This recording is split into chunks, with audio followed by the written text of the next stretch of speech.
Hello दोस्तों, मैं पार्थ सिंह और आप देख रहे हैं horror hub India YouTube channel. तो दोस्तों, आज मैं फिर से हाजिर हूँ एक और न्यू हॉरर स्टोरी लेकर। अगर आपके पास भी कोई रियल हॉरर स्टोरी है तो आप मुझे व्हाट्सएप नंबर पे सेंड कर सकते हैं। मैं अपना व्हाट्सएप नंबर नीचे डिस्क्रिप्शन में दे रहा हूँ।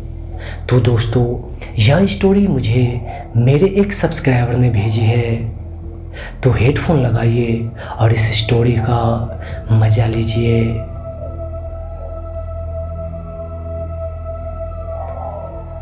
आज मैं आपको हमारे फैमिली के साथ घट रही एक बिल्कुल सच्ची भूतिया घटना बताने जा रहा हूँ। यह घटना का शुरुआत 2019 में हुई है।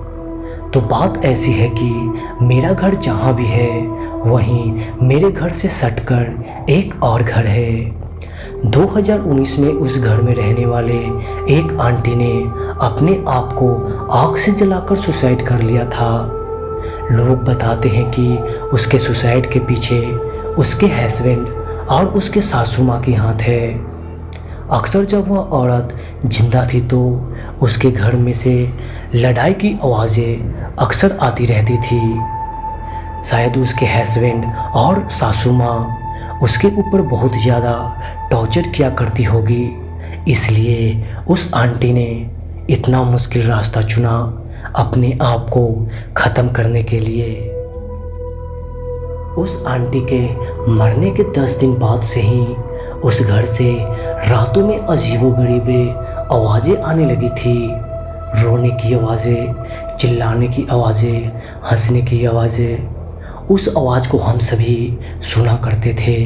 वह आवाज़ इतनी भयानक होती थी कि मेरी रूह भी कांप जाया करती थी। हम सभी को पता था कि वह आवाज़ उसी आंटी का है जो कि कुछ दिन पहले आग लगाकर मर चुकी है। अब वह आंटी एक चुड़ैल बन चुकी थी। धीरे धीरे उस घर में रहने वाले फैमिली की तबीयत बिगड़ना स्टार्ट हो गया था। उनका घर बहुत बड़ा था, 2 फ्लोर का, लेकिन वे सभी इतना डरे हुए रहते थे कि सभी घर के फैमिली एक ही रूम में सोने लगे थे।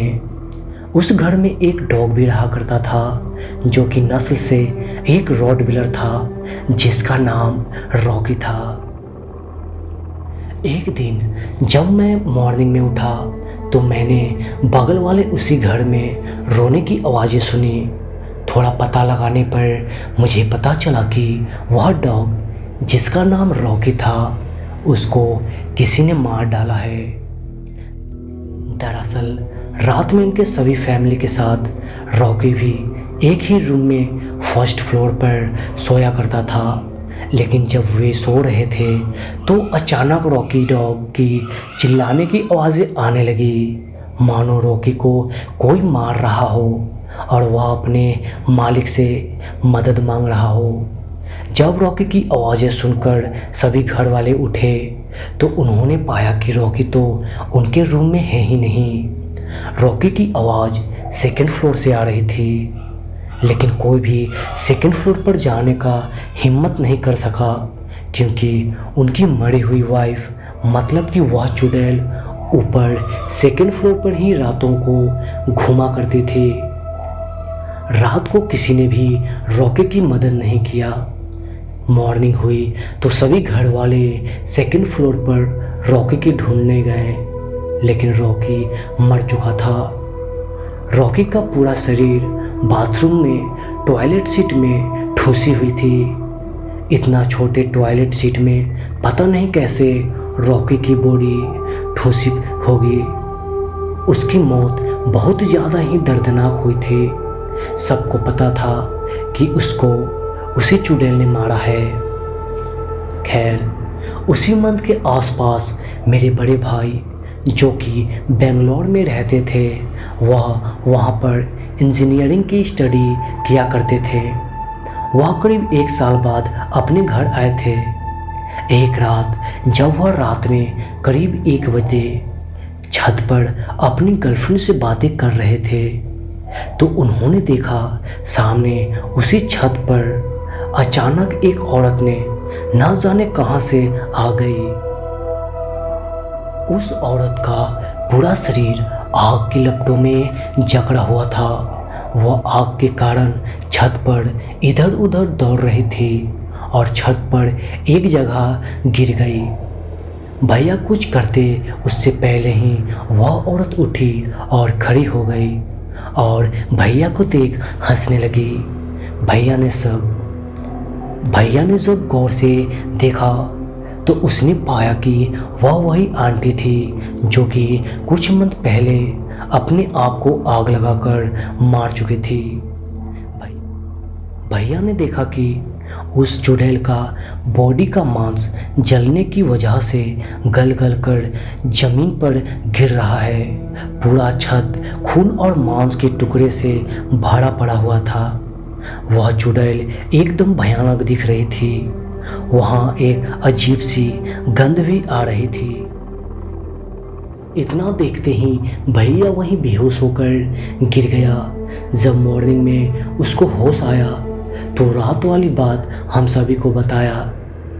लेकिन इधर लॉकडाउन के टाइम उस चुड़ैल ने उस घर में बहुत ज़्यादा तबाही मचाया, जिसकी वजह से उसकी फैमिली ने कुछ मंथ के लिए वह घर छोड़ अपने फैमिली के घर चली गई। लेकिन लॉकडाउन ख़त्म होते ही वह फैमिली फिर से रहने उस घर में आ गई और अपने साथ घर को पवित्र और चुड़ैल से मुक्त कराने के लिए एक भक्त को भी लाई थी।